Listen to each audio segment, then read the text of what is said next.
Boa tarde a todos. Saúdo também, como colega, a presença de todos vocês nessa tarde. Sejam todos muito bem-vindos, acolhidos nessa casa, por esse plano que nos recebe e vem nos trazer um pouquinho de tudo aquilo que a gente está precisando e merecendo nesse momento, né? Para nós seguirmos com a nossa jornada, a nossa atual encarnação. Então, no primeiro momento, a gente sempre busca agradecer isso, porque não deixa de ser um certo privilégio que todos nós, ao virmos até aqui, temos, né? Bem como todos aqueles que, porventura, estejam no nosso pensamento, todos aqueles que a gente irradia através do pensamento aqui na casa também recebem ajuda através do plano espiritual, sejam os encarnados ou aqueles que já se foram, já desencarnaram. Então, tomando como pano de fundo essa última menção, os que já desencarnaram, o nosso tema dessa tarde vai tratar justamente sobre isso. E nós tomamos a liberdade de colocar como título da exposição doutrinária uma pergunta: você tem medo da morte? Então é essa reflexão que a gente já tenta deixar desde o início.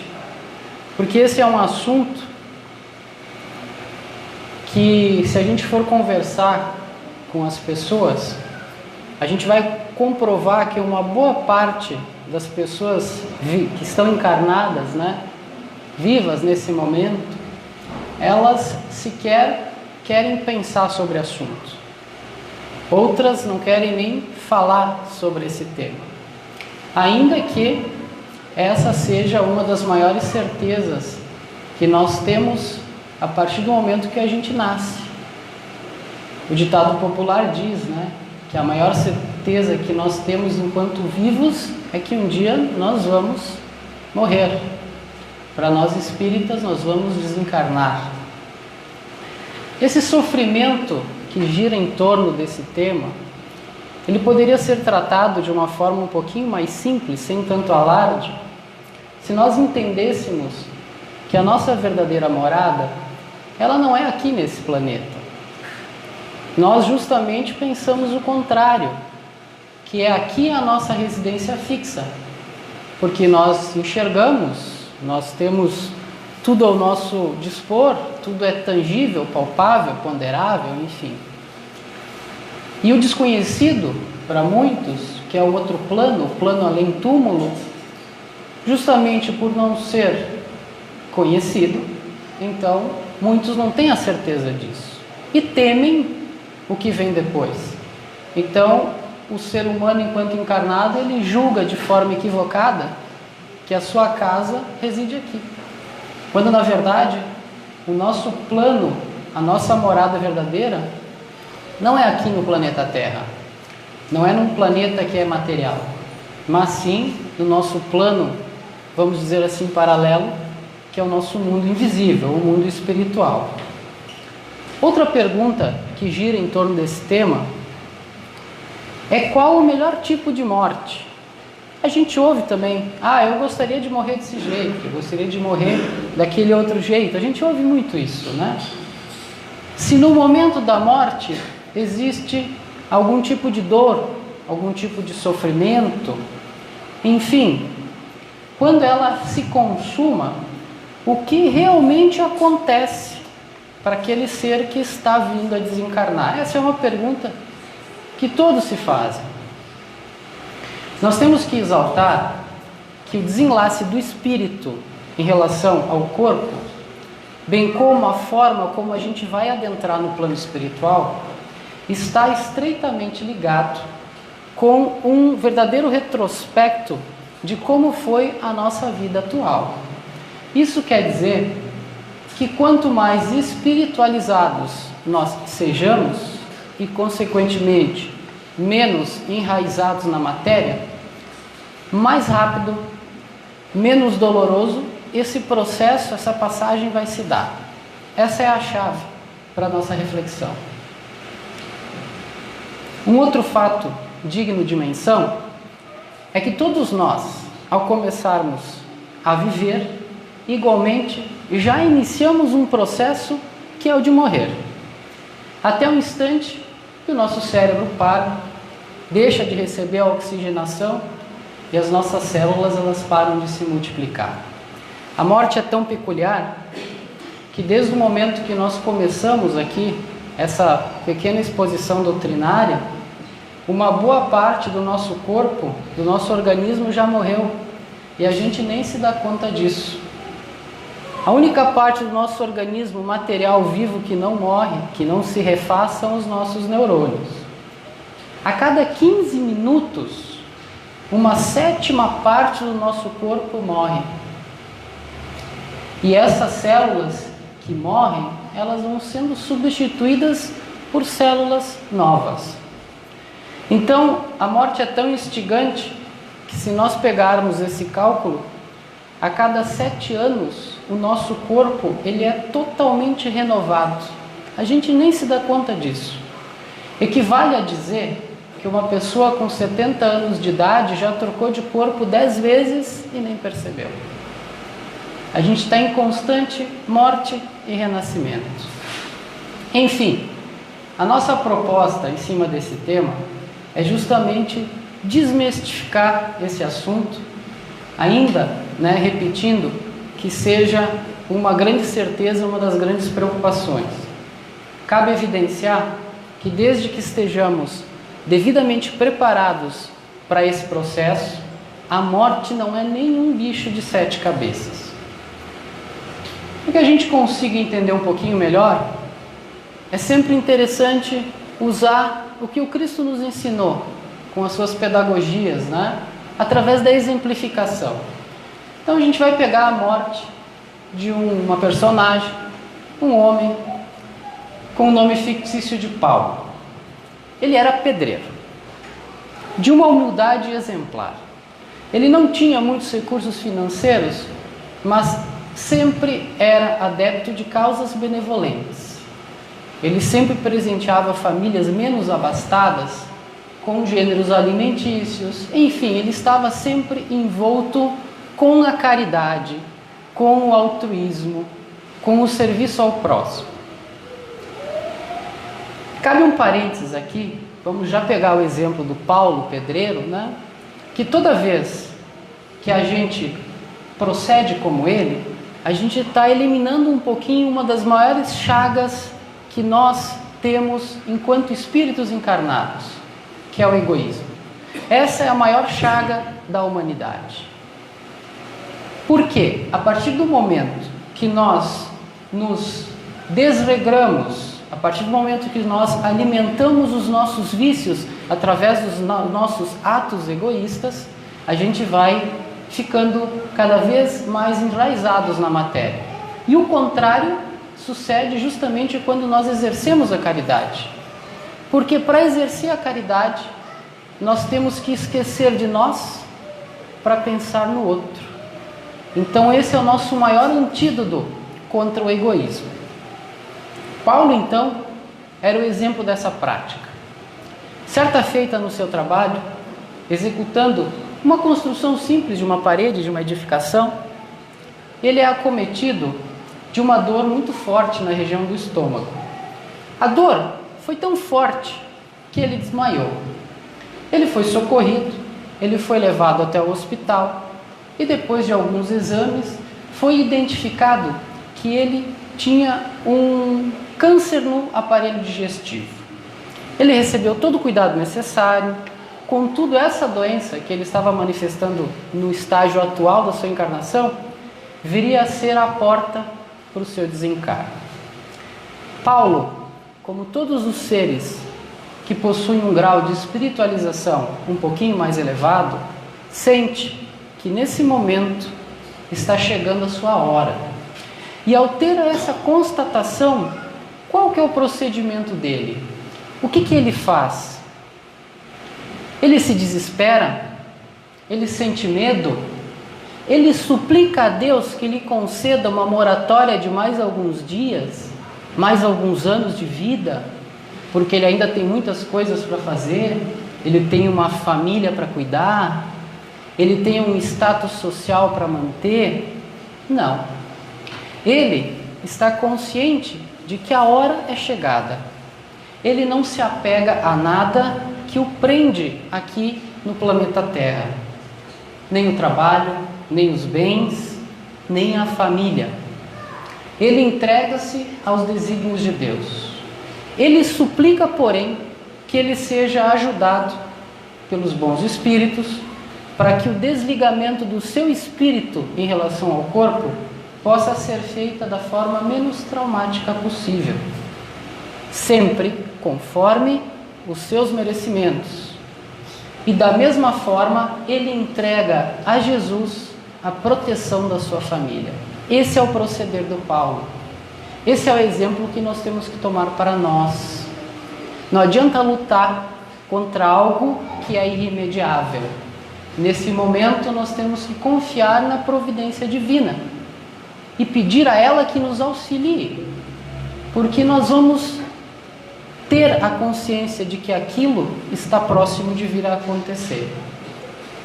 Graças à postura dele no campo da caridade, ele recebe uma atenção muito especial do plano espiritual. Todos nós, no momento do nosso desencarne, somos assistidos pelo nosso guia espiritual. Aquele guia, queiram chamar de anjo da guarda, que nos acompanha desde o nosso nascimento, por toda a nossa existência, nos intuindo, nos ajudando. Ele, na hora da nossa morte, ele está lá. Isso quer dizer que nós não nascemos e nós também não morremos se não tivermos a ajuda de alguém. Nós precisamos da ajuda sempre de alguém. Por isso que o ser humano não é um ser solitário, ele é um ser sociável por natureza. E não é só o nosso guia espiritual que se faz presente. Toda uma falange, no bom sentido da palavra, de bons espíritos, são designados para auxiliar nesse desligamento do nosso espírito que está preso a esse corpo material. Os laços fluídicos que prendem o nosso espírito ao corpo são paulativamente desligados, são cerceados do corpo físico e o espírito vai se libertando. Logicamente que se nós não tivermos ninguém para nos ajudar, devido à nossa postura indigna no planeta Terra, a própria natureza vai agir, vai seguir o seu curso e dentro de alguns dias esses laços acabam se rompendo, justamente em virtude da matéria se deteriorar, do corpo se deteriorar. Contudo, todos aqueles que têm o merecimento, eles recebem a ajuda do mundo espiritual, para que esse desligamento seja feito o mais rápido e o menos doloroso possível. No caso do Paulo, ele não teve só a ajuda do seu guia, ele teve também a ajuda de outros bons espíritos, como nós comentamos, e inclusive da sua mãe. A sua mãe, no momento que se dava o desenlace, estava esperando-o de braços abertos. Nossos entes que já se foram, nossos amigos, todos aqueles que nós temos algum tipo de simpatia ou afeto e que estejam em condições de nos receber, no momento em que estamos desencarnando, eles vêm em nosso encontro. Então, quando nós escutamos alguns doentes, verdadeiros moribundos, nas camas, dizendo que estão enxergando alguém que já se foi, e nós supomos que sejam delírios, na verdade, eles estão sim enxergando aquela pessoa, aquele espírito que já se foi. Isso não é uma imaginação nem um delírio daquela pessoa, porque ela está num momento com o pé já do outro lado, ela já começa a divisar a fronteira, ela já começa a enxergar esse parente, esse amigo que já se foi. Na hora da morte, nós vemos a grande justiça que a providência divina opera, porque não importa o cargo social, não importa nada o que fomos na terra. Na verdade, nós vamos receber conforme as nossas obras. independentemente de ter sido um vulto conhecido na sociedade ou não, como Paulo, um simples pedreiro, mas que tinha uma fé com obras e assim foi recebido quando do seu desencarne. No momento em que estejamos desencarnando, é como se fosse um passarinho saindo da gaiola. É isso que os médiuns videntes relatam para nós. O espírito sai do corpo, se posta ao lado daquele corpo, muitas vezes já em fase de morte, e acompanha o processo. Ele se liberta, essa é a grande verdade. Então, o espírito, quando ele se liberta do corpo, ele entende que está morrendo, mas ele, ao mesmo tempo ele se sente vivo. Porque o que faz esse corpo estar vivo somos nós enquanto espíritos. Esse é o relato, inclusive, que os espíritos nos fazem aqui na Casa Espírita. Quando nós fazemos os nossos trabalhos mediúnicos, eles se manifestam e eles justamente dão esse relato. Eu sei, eu morri, estou confuso, mas me sinto vivo. E eles não entendem esse processo.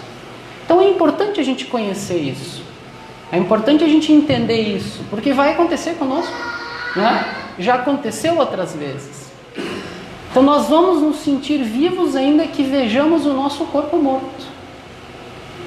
No caso de Paulo, que foi acometido por esse câncer no aparelho digestivo, as dores nessa região eram tão intensas que a equipe espiritual aplicava fluidos, passes para amenizar a dor.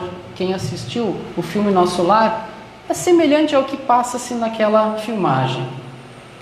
Enquanto uma frente de espíritos operam na doença dele, uma outra frente de espíritos vão desatando os feixes que ligam o espírito na região do coração, desligando devagarinho todos aqueles feixes fluídicos que conectam o espírito ainda no corpo físico. Porém, ainda que se desligue, esse processo ele permanece por algumas horas, até ele se findar por completo. Existem vários casos em que a pessoa muitas vezes sofre uma parada cardíaca e ela vem a óbito. A medicina hoje em dia, ela tem muitos recursos para ressuscitar um suposto cadáver. Nós temos a injeção de adrenalina, nós temos os choques, a respiração artificial. E aí, dessa forma, muitas vezes a pessoa volta à vida. Esses são os exemplos da quase-morte. A quase-morte é quando o espírito ele morre por um instante muito breve.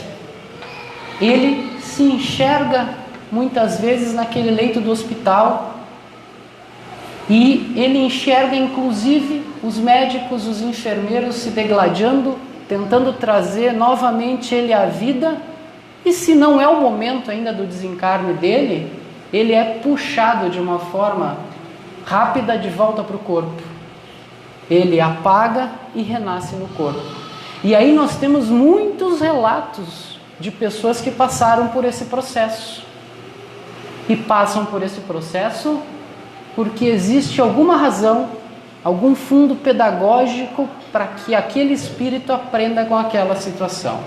No caso do Paulo, isso não iria acontecer, porque o coração deixou de parar justamente no momento do desencarne.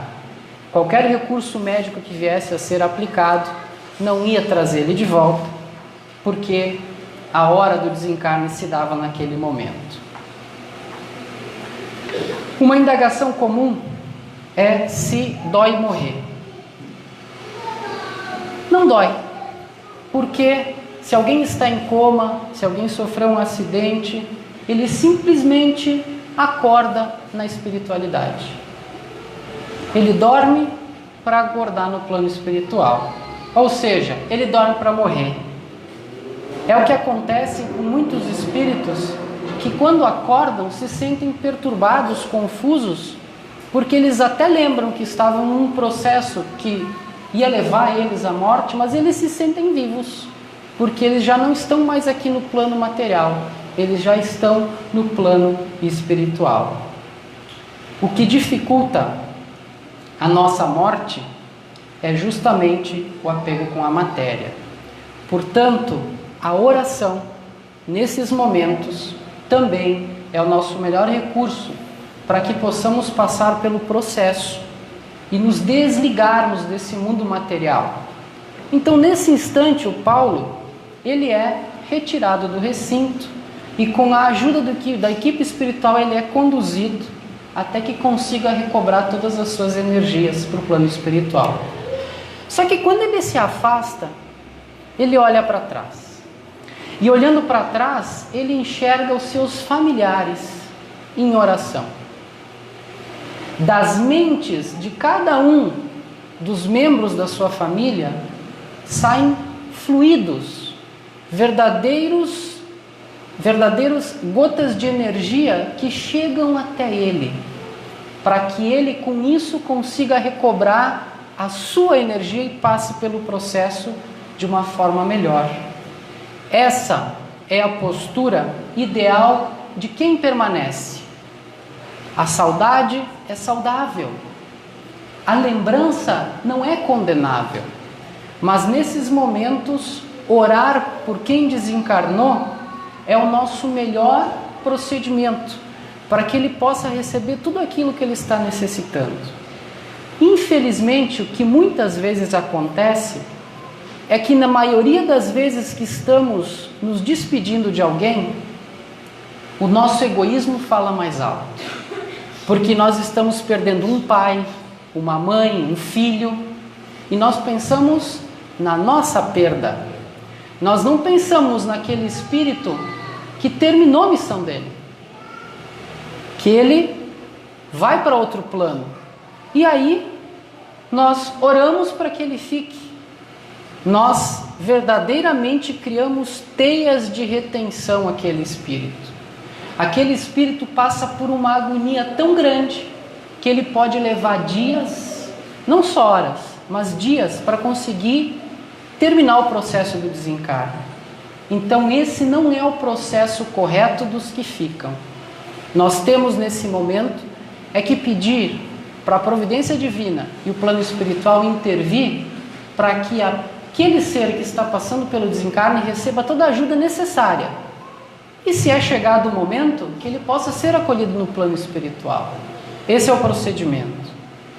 Mas vejamos o seguinte, uma família ora para que um cidadão não desencarne de forma fervorosa.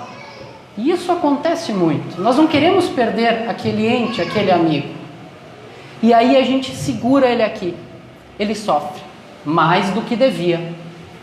E aí nós vamos lembrar de alguns acontecimentos que a gente pode nomenclar como a melhora da morte. Muitas vezes a pessoa está doente e ela de repente tem uma súbita melhora. Ela até consegue se comunicar. E aí aquela família que estava ali orando para que ficasse, acredita que a prece foi ouvida.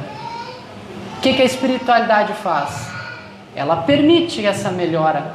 E aí, nesse cansaço, nessa vigília, muitas vezes os familiares se afastam e é nessa hora que a espiritualidade consegue se aproximar daquele doente e começar a cortar os feixes para que ele consiga, então, seguir com a sua jornada. Então, a melhora da morte é a espiritualidade que promove justamente para que ela consiga ajudar aquele ser, já que a família está atrapalhando ao invés de ajudar. Mas voltemos a Paulo. Ele saiu do corpo, mas permanece então conectado. Como se dá isso? Todos nós temos um cordão que ele é muito elástico, ele é fluido, feito um fio de prata que nos une enquanto espíritos ao corpo. Ele permite que nós nos afastemos de uma forma que é imensurável para nós falarmos aqui. Isso se dá também durante o sono. Durante o sono, nós também temos um instante de liberdade. É a hora que o espírito pode se comunicar com quem quiser, visitar outras regiões. São nesses instantes que muitas vezes nós buscamos as soluções para os nossos problemas. Quem aqui nunca foi dormir com um problema insolúvel e na manhã seguinte tem um estalo? Ah, surgiu a solução. é porque enquanto dormia, a equipe espiritual, o guia protetor, aconselhou aquele espírito. Mas o contrário também sucede. Quando a gente acorda cansado, quando a gente acorda meio revoltado, talvez as nossas viagens não tenham sido tão boas durante a experiência do sono. Então nós temos que nos preparar para a morte, mas nós temos que nos preparar também toda noite quando vamos dormir. Porque toda noite é como se nós morrêssemos um pouquinho, porque é a hora que o espírito se liberta. Então a oração é importante antes de dormir também, para que enquanto espíritos libertos do corpo, nós busquemos ajuda, conselhos, possamos ajudar também e tragamos impressões boas para a nossa encarnação. Uma coisa importante também, que a gente tem que comentar nesse caso, são os velórios. Precisamos respeitar o cerimonial do velório. Ali é um local de oração. Não é um evento social. Não é um local para nós falarmos mal de quem desencarnou. Nem verbalmente, muito menos pelo pensamento. Porque a linguagem do espírito não é a fala. A linguagem do espírito é o pensamento. E muitas vezes aquele ser que desencarnou, o defunto, está ali acompanhando o seu velório. E captando esses pensamentos, esses comentários, que ao invés de ajudá-lo, o deprimem, verdadeiramente sugam o restinho de energia que ele tem. Então, se é para ir num velório e ter esse tipo de procedimento, não vão, né? Fiquemos em casa. Se formos a um velório, vamos até lá para orar pelo ser que desencarnou. Porque nós também vamos desencarnar. Nós também vamos precisar de ajuda nesse momento. E toda ajuda que vier nesse estágio, ela é muito bem-vinda. Então Paulo adentra finalmente ao mundo espiritual, cercado dos seus amigos, dos seus parentes. Então o que fica é que a morte é um processo natural. Ela é um processo natural segundo as nossas obras na terra. O conselho é que sejamos resignados e submissos nesse momento, porque a revolta só vai atrasar e vai fazer com que soframos mais ainda. Não precisamos esperar a próxima encarnação para nos melhorarmos. Nós podemos começar a partir desse sábado. Todas as obras boas que nós fizermos, todas as atitudes altruístas que tivermos, vai fazer com que nesse momento nós tenhamos também essa ajuda que Paulo recebeu. Então essa era a mensagem que a gente queria deixar hoje, desmistificar um pouquinho esse assunto, mas deixar o que o plano espiritual nos concede como um alerta, para que nós nos preocupemos e nos preparemos para esse processo. Então, voltando àquilo que comentamos no início em relação ao egoísmo, nós temos uma oração que ela é de um autor desconhecido. Ela é lá mais ou menos do século XVII e ela foi atribuída a um espírito que passou por aqui, inclusive canonizado pela Igreja Católica, conhecida como São Francisco de Assis. Essa oração é um resumo do que a gente não deve ser, egoísta, né? Então a gente vai fazer o seguinte, vou pedir para que todos fiquem bem confortáveis, sentados, fechem seus olhos para se concentrar. Eu vou falar a oração e todos acompanham ela mentalmente comigo. E assim a gente irradia essa energia para todos que estão às nossas cercanias. Senhor, fazei-me instrumento da vossa paz. Onde houver ódio, que eu leve o amor. Onde houver ofensa, que eu leve o perdão. Onde houver discórdia, que eu leve a união. Onde houver dúvida, que eu leve a fé. Onde houver erro, que eu leve a verdade. Onde houver desespero, que eu leve a esperança. Onde houver tristeza, que eu leve a alegria. Onde houver trevas, que eu leve a luz. Ó Mestre, fazei que eu procure mais consolar que ser consolado, compreender que ser compreendido, amar que ser amado, pois é dando que se recebe, é perdoando que se é perdoado, e é morrendo que se vive para a vida eterna. Tenham todos um bom sábado e fiquem na paz do Cristo.